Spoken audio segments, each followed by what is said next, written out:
IOM Radio Network, the world's conscious broadcasting network. Live on iTunes and archived on iHeartRadio, the voice of consciousness.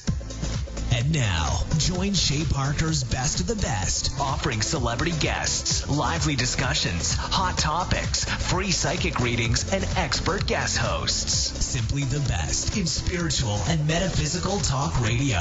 Listen live on your phone or device using our universal mobile player. No app needed. Shay Parker's Best of the Best. Find out more at bestamericanpsychics.com.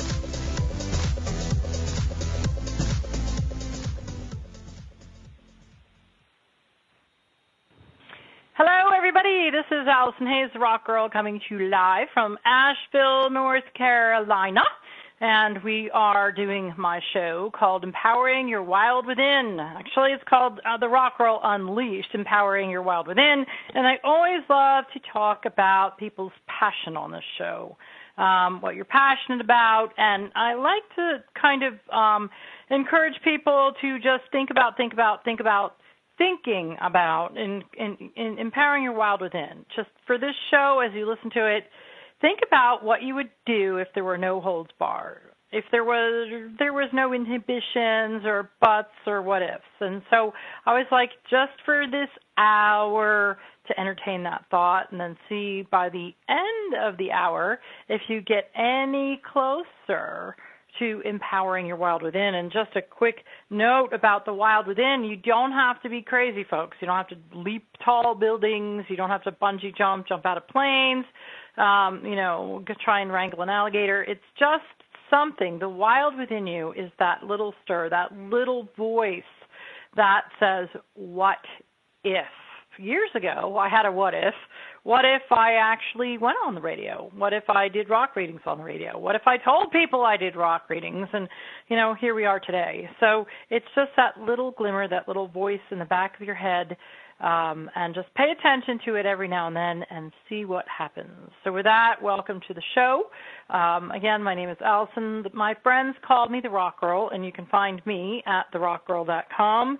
And also, you can find my school, sacredstoneschool.com, where we work with all things metaphysical, especially Reiki, especially rocks, and especially psychic development. However, today I have a special guest on the show. I'll introduce her in just one moment, but if anybody knows me, if anybody is on my Facebook page or even on my fan page on Facebook, you will know that I am a huge animal rescuer. Actually, I've rescued enough right now. I have all the mouths I can feed, but I still am an advocate for adopting, not shopping. That's why I have, we won't even talk about how many cats I have. I have a grumpy little dog, and I have a horse that literally eats my credit card and is eating me out of house and home. However, I wouldn't change it for a minute. And all of my animals were throwaways. They were throwaways. People bought them, threw them out, found them, didn't want them anymore. And I can proudly say that I am a mama of many of throwaways.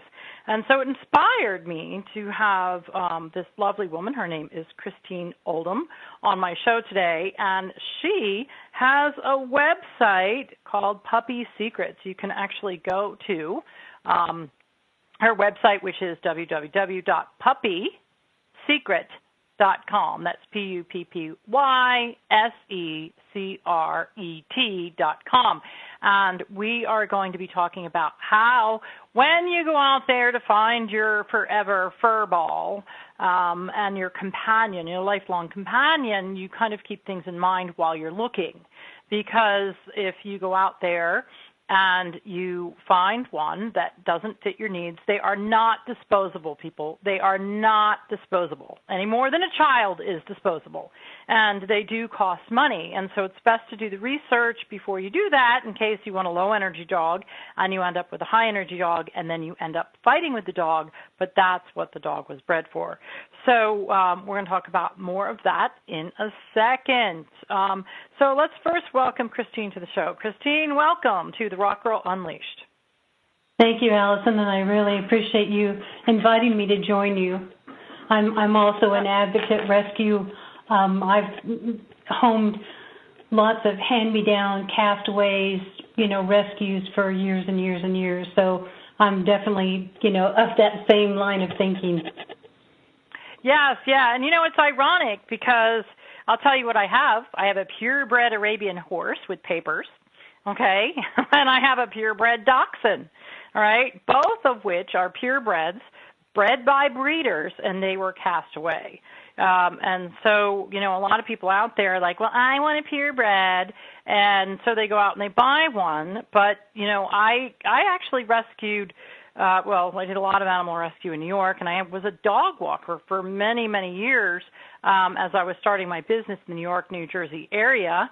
And a lot of people would get purebred dogs, and they were bred for one thing, like hunting or barking or protecting or being very active, and they would keep them in these apartments in New York City and New Jersey, and they were not good fits. And upon doing further research on these critters, most dogs in shelters are between the ages of about 1.5 years and 3 years old. And at least more than half of them, statistics say, are purebreds because they were not matched properly by the people who went and got them. And so, that was an astounding statistic for me when I started really researching about why are there so many dogs in the shelter. And I did a lot of cat rescue, a lot of feral trap and neuter and release when I was up in New Jersey and New York. And when I moved down here to Asheville, North Carolina, the dogs and the cats are, there's backyard breeders everywhere, and puppy mills don't even get me started with that. However, the livestock situation and the horse situation, as far as all of these purebred animals being sent to the kill pen, it's crazy. And they keep breeding and breeding and breeding, and they keep sending these pregnant mares to slaughter. And again, I'm part of the purebred Arabian group that raises money for that. And again, people will see that all over my Facebook page. However, there's purebred quarter horse, standardbreds, thoroughbreds, all of them. They're all sent off to slaughter to Mexico and Canada. And so, it is a huge, huge passion of mine. And my question to you is, I know your website is puppysecret.com, but you also do some type of you do some kind of puppy or animal communication, correct? I don't actually do animal communication so far as that per se. What I do is I teach people how to work with and communicate with their dog. So it's not like so you're just focused on dogs then, because I know that we have chatted before, and I told you about my dog. He's a dachshund, and I call him William the Destroyer. And I know that you offered me a lot of really great insight. We're going to go over your services after break because it's 8:11, and we usually go at 8:15 on break. But I know that you were able to offer me some really great stuff that I thought was quite intuitive. So tell me about what you do. Tell all of us about what you do. Okay, great. Basically what I do is it's, for lack of a better term, it's matchmaking, okay? Mm-hmm. And what I do is I have between 75 to 100 questions where I go on a discovery with, and it's not like an interview, it's more a conversation.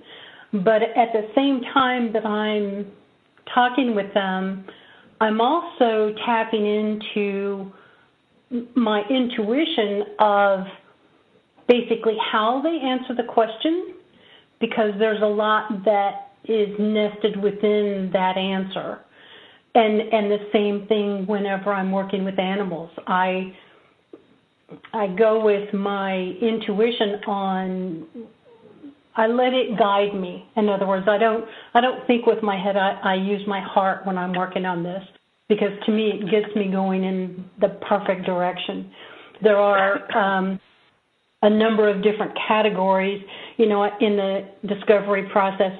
I go into, the work category, the home, family, social, children, financial, friends, workout, planned puppy activities. There's all different kinds of categories that I go into, and some I go into more in depth than others, depending upon the person, depending upon their interests, their lifestyle, their, regular activities that they're involved in. So it's a combination of, straight, discovery, talking, but also I do let intuition guide me, but I haven't learned how to actually communicate telepathically with animals. Oh, okay. Well, I see that in your future. So awesome.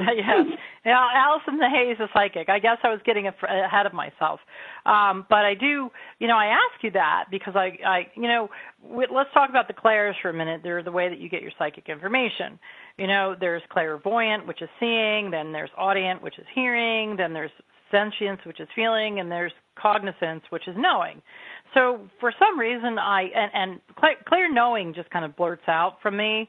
It's like blah blah blah blah, like I know something. So I know we chatted before. I've looked over your website, and it just kind of appeals to me that you do animal communications. So with that said, I always have to trust the information that the guides have given me, and you definitely have the gift to be able to communicate with individual critters. So, and it feels like you're going to be expanding not only from the dog realm, the canine realm, but into other realms as well. So let's talk about more about that when we get back from break. We're going to be going to break in just a few minutes. And you hear this music, this lovely background music. It's going to get louder and it's going to go to commercial. So folks, stay tuned. Don't go away. We have some really interesting stuff coming right up after the commercial break.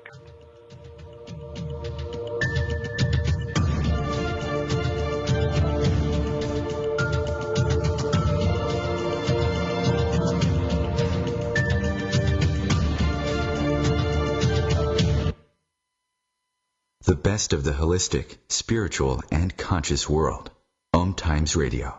IOM FM. Have you wondered how to change your love paradigm? The secret key is finding a love partnership, not just a regular connection. How do you find these? Through conscious relationships. Ascending Hearts Dating is a dating site for people like you that believes in second chances and a different type of spiritual connection. Try Ascending Hearts for free at ascendinghearts.com and change your love paradigm. Ascending Hearts, the premier dating community for the spiritually awake. Hello! Join us, Lisa Berry and Michelle Carter, every Monday at 1 p.m. Eastern Time for the Mindset Makeover, What's Possible. Get ready to become present, clear, and unstuck, and start living fully, led by your heart.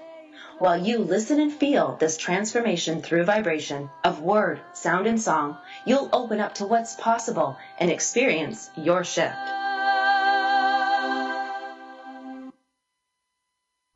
Hi, this is Shay Parker, founder of BestAmericanPsychics.com. If you are a professional psychic or medium and are looking for a group of like-minded individuals that are truly supportive of one another, Best American Psychics is the place for you. Or if you're not a psychic but you're in need of guidance regarding love, money, career, and more, please visit our directory. Each psychic is double tested and approved for accuracy, professionalism, ethics, and more.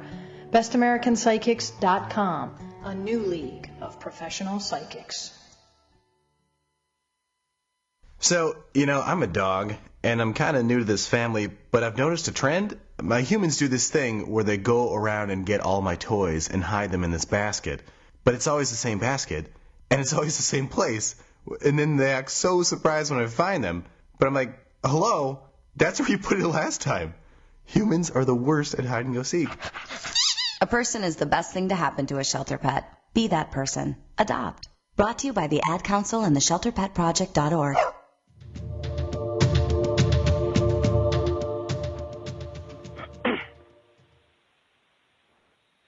Hello, everybody, and welcome back to the Rock Girl Unleashed, Empowering Your Wild Within. Today, my guest is Christine Oldham of PuppySecret.com, and we're talking about how to make a very responsible and well-researched choice when choosing your lifetime companion. And I stress that to people, if you're going to get a pet, any kind of pet, bird, a cat, dog, a horse, whatever, a turtle, gosh, the turtles live forever.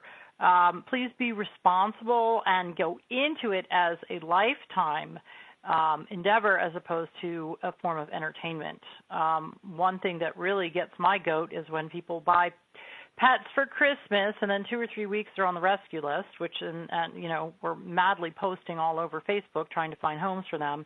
And Easter has to be the absolute worst when people get Easter bunnies for their kids and then decide to let them in the forest because, after all, that's what rabbits do. And meanwhile, these were raised in a rabbit mill. So, again, please do your research. And the best kind of bunnies to get your children for Easter are chocolate bunnies. So do keep that in mind. Yes, indeed. You can eat them, and if you don't take care of them, then they melt, and then you can throw them away, but not the live furry ones. Believe me, I actually used to live in Hoboken, New Jersey, many moons ago, and I saw a bunch of rabbits hopping down the street about 2 weeks after after Easter, and people just let them out to go eat grass and decided they could go back to the wild. But what they failed to realize is Hoboken is right on the river and there is no wild. So I just shake my head and sigh and say a lot of prayers. So with that said, at least we have Christine to help us help ourselves find the right kind of doggy. So it says puppy secret, but do you also help people place adult dogs? When you say place adult dogs, I see what you're saying. Match, yes. Yeah, match adult dogs. So is there a difference between puppies and adult dogs? There is a difference to a certain extent so far as puppies are a lot more work. Yes, ma'am. Yes, ma'am. Yeah. The thing about adult dogs is sometimes they come with built-in challenges. So it could be a toss-up, 50-50 of time requirements. But the thing is, I always let people know that this is a lifetime commitment, minimum 10 to 15 years, and and they're relying on you. And so the best way to prepare yourself is to be totally candid and honest whenever we're going through the discovery session, because sometimes people will come into it and they'll say, I've always loved a husky or I've always liked a Jack Russell. So they come into it with a certain breed in mind. And then as we're going through the discovery process, Allison, I'll discover things that, this might not be a good fit because they're pretty sedentary and a Jack Russell wants to be active all the time. So, there's things that we kind of discover, and that's always helpful to let people know at the beginning that it is a long-term commitment and that it requires a lot of candor and honesty. And sometimes people struggle with that in the beginning, but, they do open up. So it's great fun. Yeah, well, before we get into the nuts and bolts of your website, how did you get in? How did you decide to do this? Oh, that's really interesting. I've always done this, but I never really thought about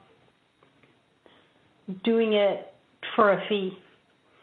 I've always helped other people and given them insight, given them training, gone through different, like when we were talking recently, just giving them tips about, when you see this, then this is what they're actually trying to communicate.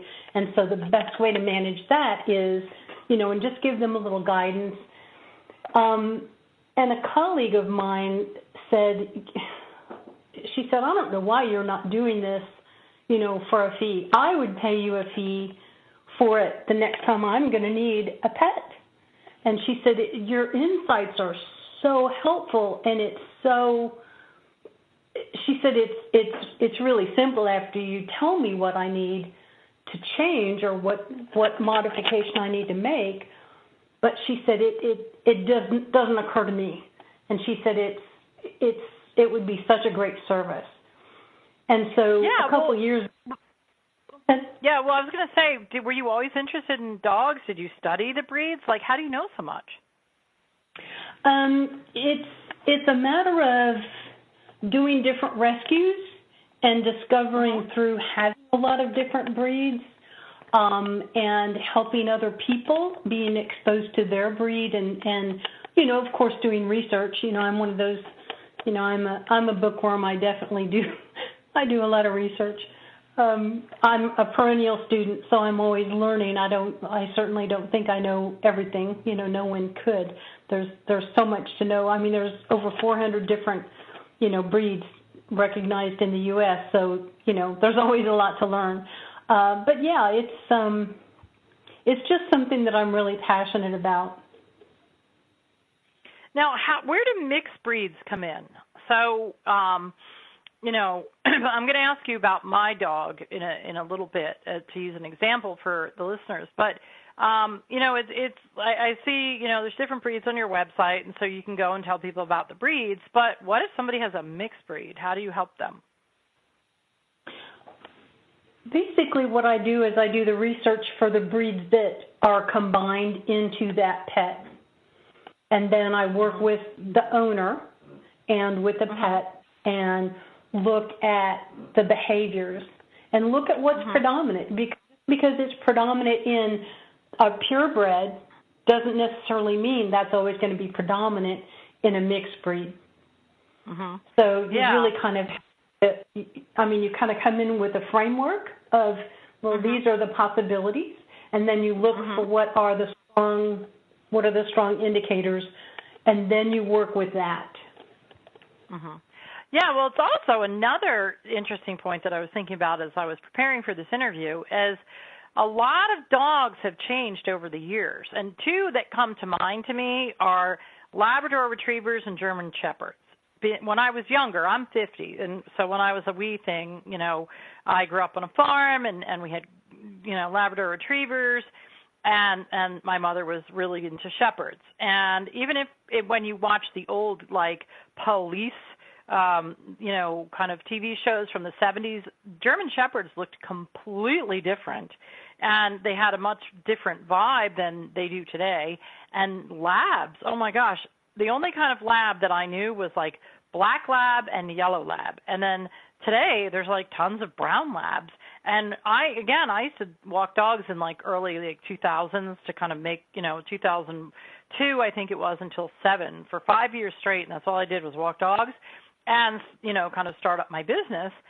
And I thought, oh, lab, you know, laid back, fun, playful. And I had a lot of brown labs that I walked that were like bouncing off the wall. They chewed everything. They were really high energy. And I'm thinking, are these really Labrador Retrievers? Because they looked and acted so differently. Do you find that a lot in your work? Well, what I have discovered is with the new designer pets, designer dogs that they're coming up with, there's all kinds of new and unique different combinations that they make. And, you know, it's kind of like the Akita. So you have the purebred Akita that originally was bred to guard the Emperor of Japan and work with samurai warriors. And they have a triangular face. And the purebred Akita is all white, except for their nose, and it's black, and their paws. But then you have a separate breed that has come out of that called the American Akita. And we wouldn't even have Akitas today if it weren't for Mori Sawataichi.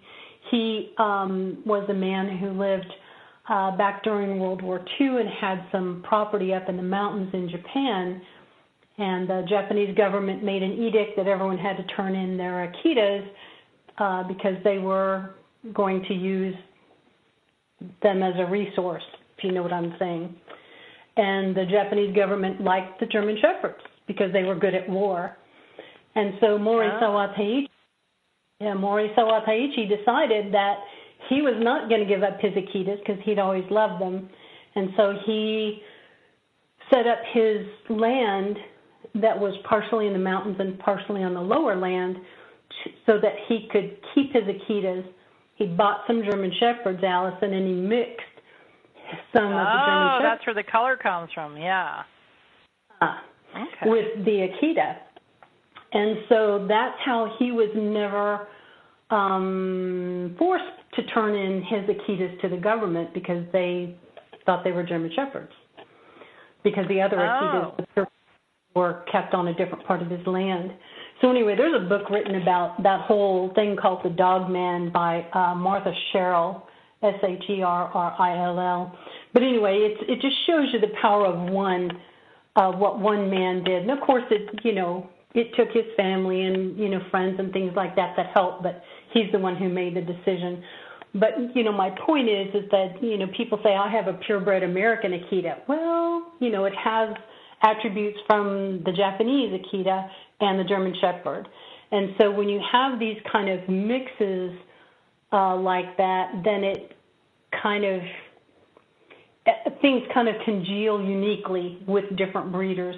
You've got some breeders that will focus on a particular thing, like some Akita breeders focus on the guarding, and some Akita breeders focus on non-barking. Some Akita breeders focus on, conformation. It's really a bunch of different, and the breeder can control that to a certain extent by, looking at, the dame and how they're going to do the breeding. So, it's like you said with the chocolate lab. Where did they come from? Exactly. Well, we're going to have to go to another commercial break in just a minute, so I don't want to have you cut off. I want to let you know that the music is going to be coming up soon. And then, when it comes up, we go to commercial and we come back. But I'd like to here's some music, there's some music. Yeah, when we come back, we'll talk a little bit more about the lab, and then we're going to go into your website to help people help themselves in finding a forever companion. Don't go away, folks. We'll be right back.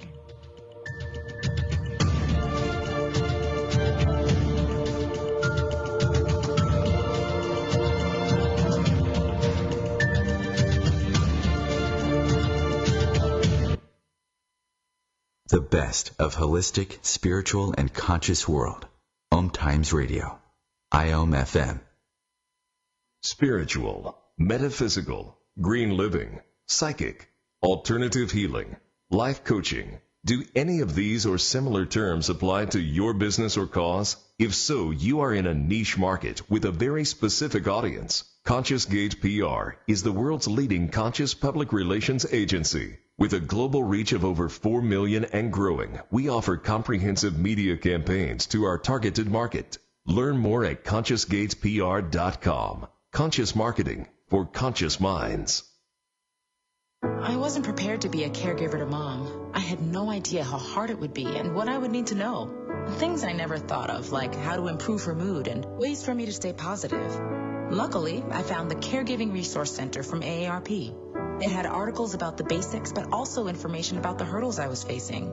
Caregiving Resource Center at aarp.org/caregiving. Articles, tips, and tools to help you both care for your loved one and care for yourself. Brought to you by AARP and the Ad Council.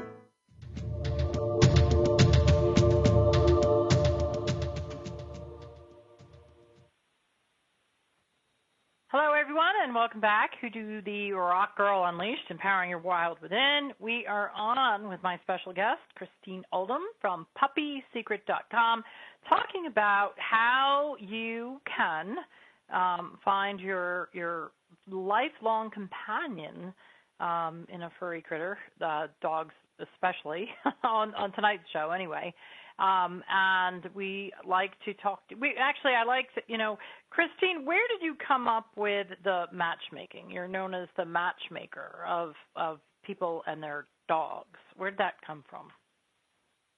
Well, because the discovery process, it really reminded me of dating, of all the questions you ask and what you want to know and what's going to be helpful. And you're looking at lifestyle and activities, and when you're dating, what are the things that are important when you're dating to know that you're going to be compatible? Your activities, your interests, your likes, that's all those are key elements of what helps you click with other people and create that bond. And I think it's important. That's interesting because some people just like meet each other, fall in love, and then think they can work out the details later, and that doesn't work. And the same thing, if you're sedentary, you don't want an Akita. A lot of people like these furry little puppies, and then they grow up to be protectors or something like that, and they end up in the shelters. So, yeah, that is all very, very important. And so we're going to actually go to your services page here.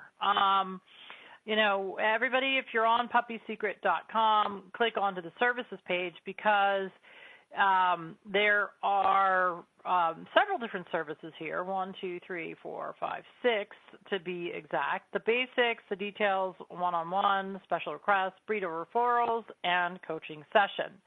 And so I was looking through this the other night, and the basics is a really great one. I mean, we don't have time to go through all of them.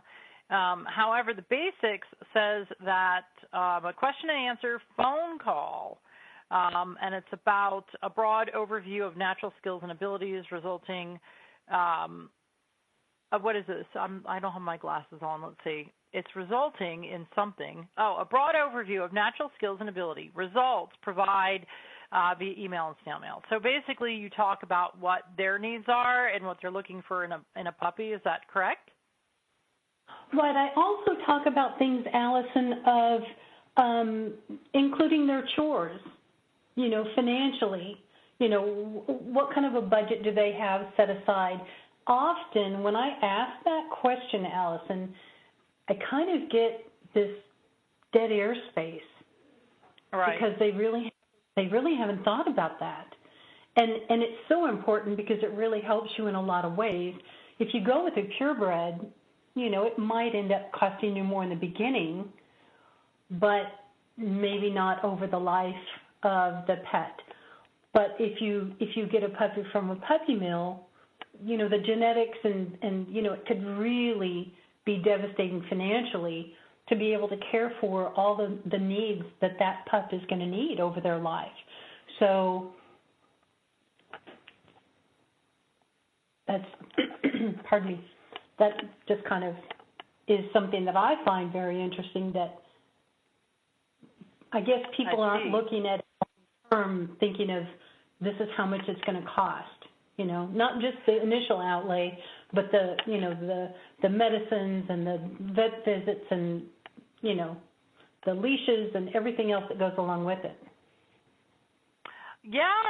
I mean, that's why the present under the tree usually doesn't work out, because it ends up costing a lifelong fortune. And, I have a purebred dachshund, and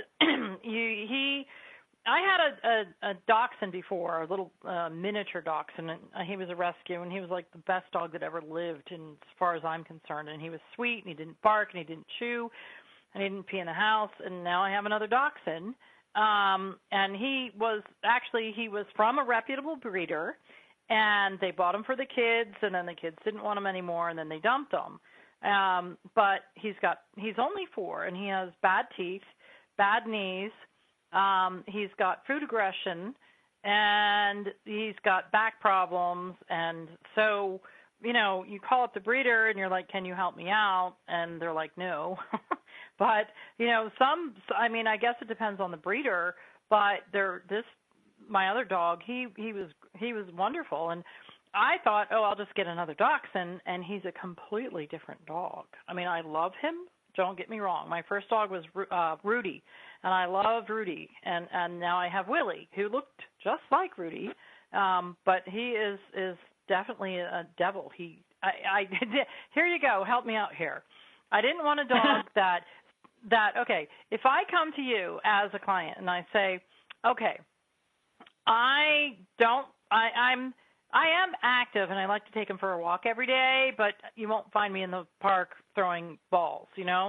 And I like indoor dogs that don't shed a lot. And let's see, they don't shed a lot. I don't want one that barks incessantly. I don't want one that chews. everything, and I don't want one that goes to the bathroom in the house. What would you suggest to me?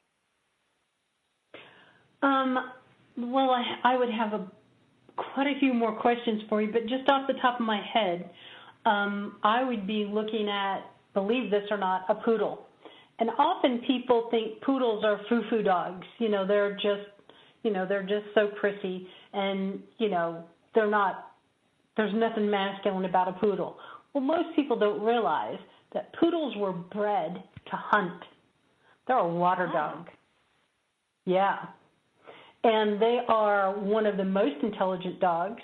They are one of the top dogs to be trained to be a therapy dog, which it takes a lot to become a therapy dog, so far as obedience and responsiveness to the handler.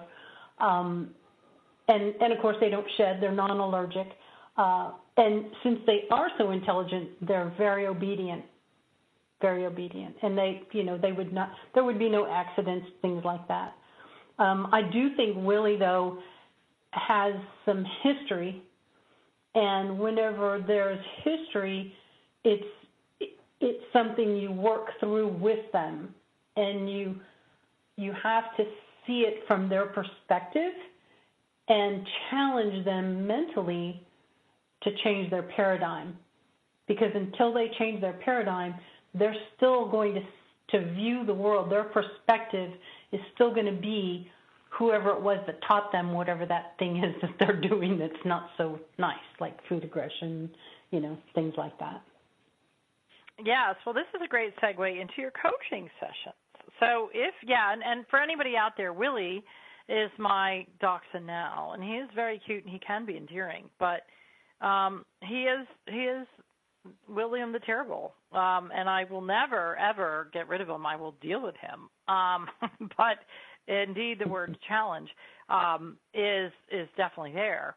And so, given the fact that I was like madly in love with Rudy, and Rudy, he lived to, he died of old age, and I actually adopted him when he was 3, and he was just so happy to have food and a warm blanket that he was very gracious. And Willie came to me as a 3-month-old puppy, and he's just entitled.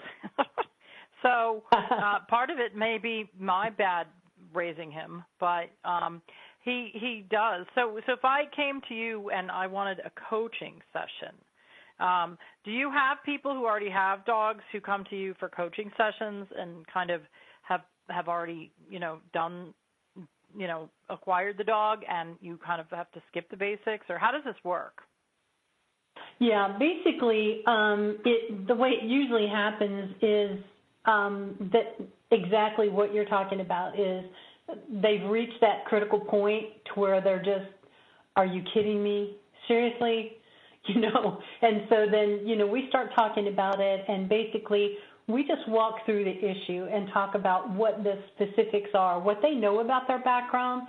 Often when they're a rescue, you don't have much information about their background. You can just base it on their behavior.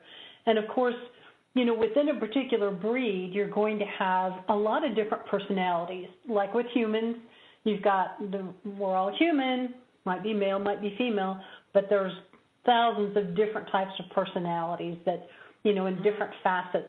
You've got major characteristics that are bred into a particular breed, but then you've got the intricacies of the personality. And then from one breed to the next, you have, different intensities of different characteristics. So you just kind of, you just look at the breed and you look at the best way to approach whatever that particular challenge is that they're facing. And sometimes it just takes a little time, and sometimes it can happen in an instant. It just depends on if you get it, if you get the right mark, if you hit the right spot.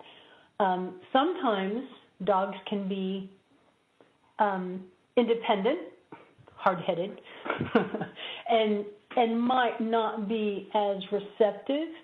But if you're doing it with love and you're not doing it in a forceful way, they're so much more receptive. And sometimes that's all they're looking for is the acceptance. Normally in a rescue situation, though, Allison, most rescues I've ever rescued and that I've ever met, most of them are just over the top, thankful. Oh, my goodness, you love me. I have a forever home. Yeah. But not always. Me personally, yeah.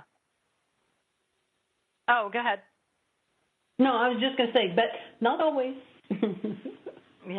Yeah. Well, me personally, I've had the best luck with like 3 or 4 year old animals, cats. I've always adopted adult cats, dogs, and then my horse. And Willie came as a puppy, and I took him to a trainer. I took him to puppy training classes, and they're like, I have never seen a personality like this. He is 18 pounds, and my horse is 1,000 pounds, and that dog can wreak more havoc than my 1,000-pound horse. So, I joke about it, but he is quite a handful. My horse is like a Labrador Retriever, and Willie is like the Tasmanian devil. I kid thee not. I'm surprised he's not screaming. He knows that we're talking about him, but he likes to bark. But I know that you had told me that dachshunds are very protective, so that was news to me because I didn't do the research. I was just like, oh, there's a dog. It needs a home. I'll take it. But, I will never turn away an animal that needs help, but I probably should do more research next time. So, but don't get me wrong. He is cute. Thank God he's cute. Right. Of course. So feel free to reach out to me because that's definitely what I love to help people do because it's a heartbreak for the pup, whether they're, an adult dog or not. I just call them a pup. It's hard for the pup, but it's just as hard for the human. People who have to give them up often, not always, but often, it's just as difficult. And in the past, when you've adopted. Oh, here comes that music. Hold that thought. We'll be back right after break, and we'll talk more. All right, folks, don't go away. Be right back.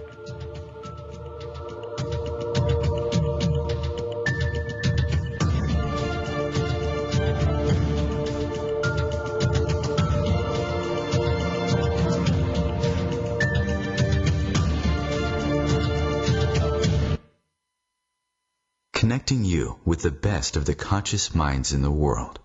OMTimes Radio. IOM FM. The number one reason girls drop out of school in sub-Saharan Africa is lack of access to feminine hygiene products. The Pads for Schoolgirls project, an outreach of Humanity Healing International, is changing this paradigm by setting up sewing programs at schools, teaching girls a vocational skill, while producing the reusable pads that help keep them attending classes. The girls pay it forward by making and giving pad kits to other girls in need. To learn more, visit humanityhealing.org. Humanity Healing is where your heart is. My name is Victor Furman. Some call me The Voice. I've always been fascinated with human nature, spirituality, science, and the crossroads at which they meet. Join me Wednesdays at 8 p.m. Eastern on OMTimes Radio, and we'll explore these topics and so much more on Destination Unlimited. I'm Paul George of the Indiana Pacers. When I was 6, my days were spent playing basketball. When I was 6, my dream was to make it to the NBA. When I was 6, my mom had a stroke. So I want you to learn to spot a stroke fast. F-A-S-T. F, face drooping. A, arm weakness. S, speech difficulty. T, time to call 911. I'm Paul George. Spot a stroke fast. Visit strokeassociation.org. Brought to you by the American Stroke Association and the Ad Council.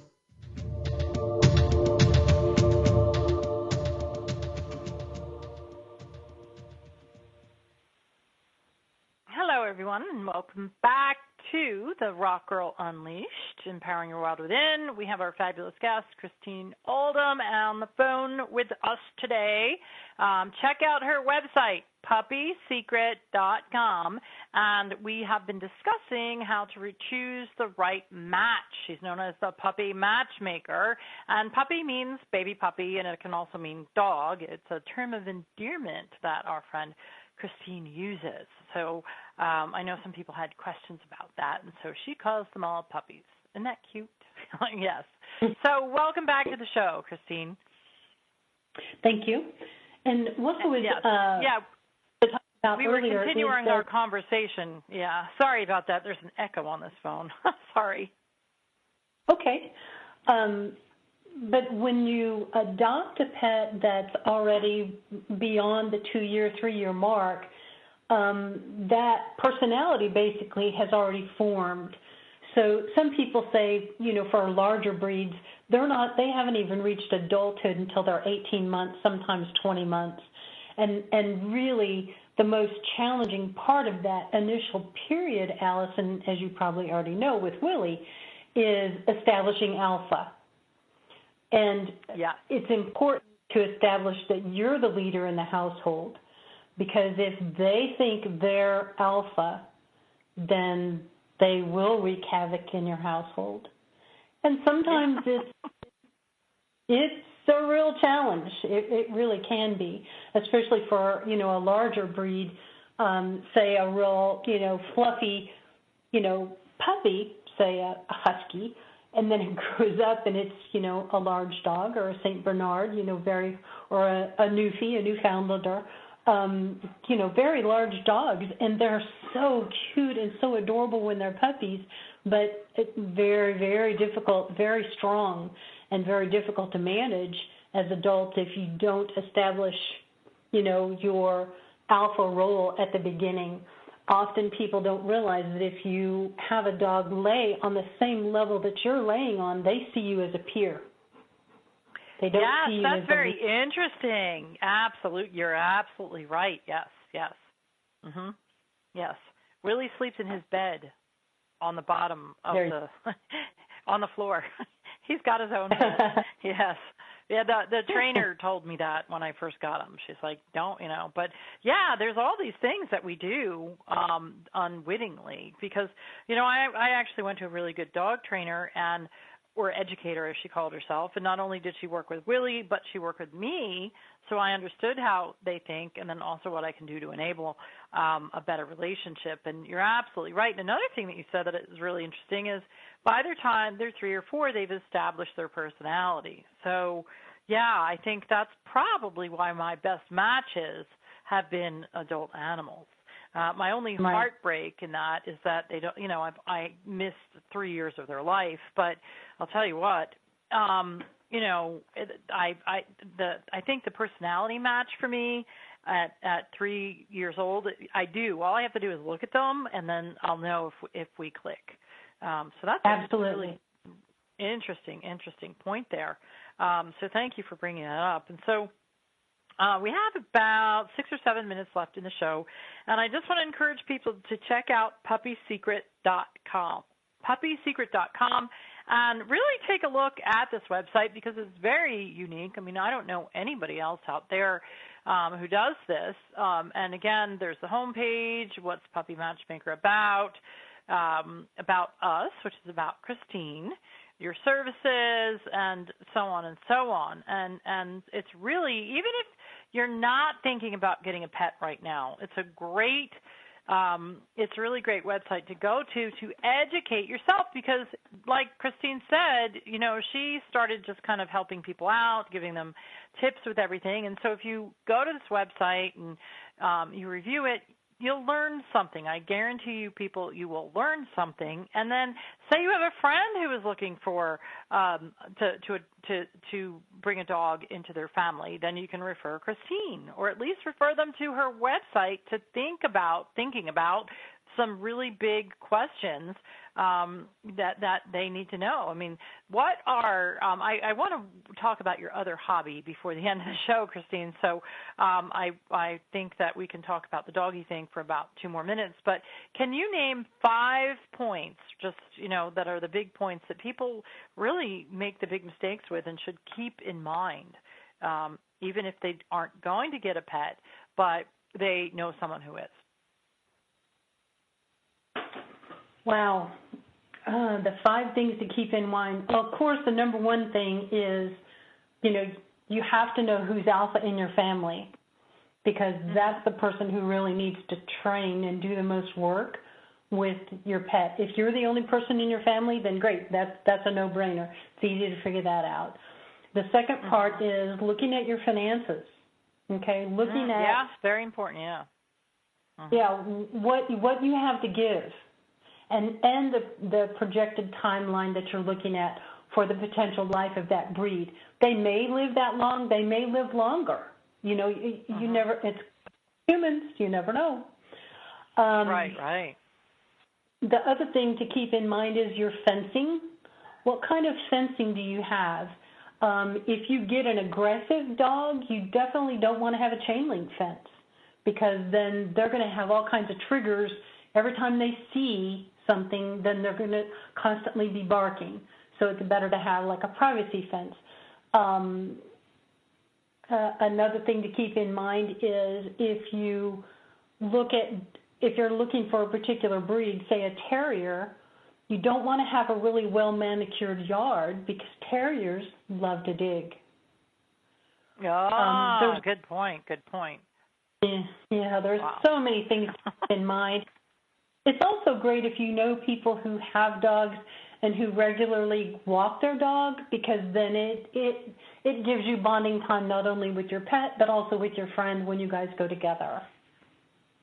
That's a great tip. Too. Wow.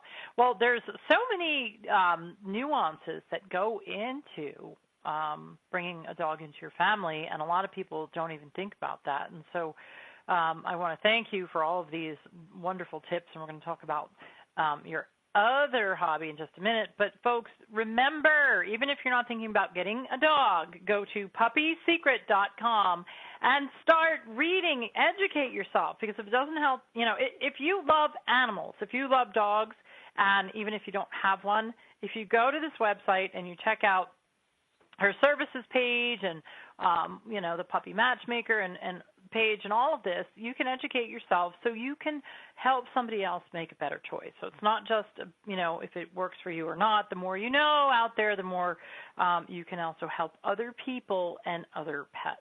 So I know I learned a lot from this website and this brief conversation on air with Christine. So again, if you want to learn more, and if you would like to hire Christine and her fabulous wisdom, go to puppysecret.com.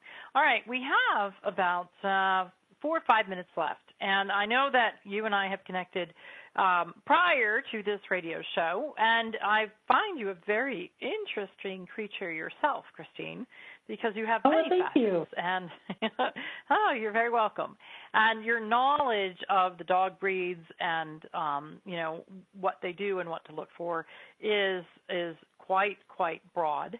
And it's also very, very valuable when trying to create that happily ever after. So that's really important.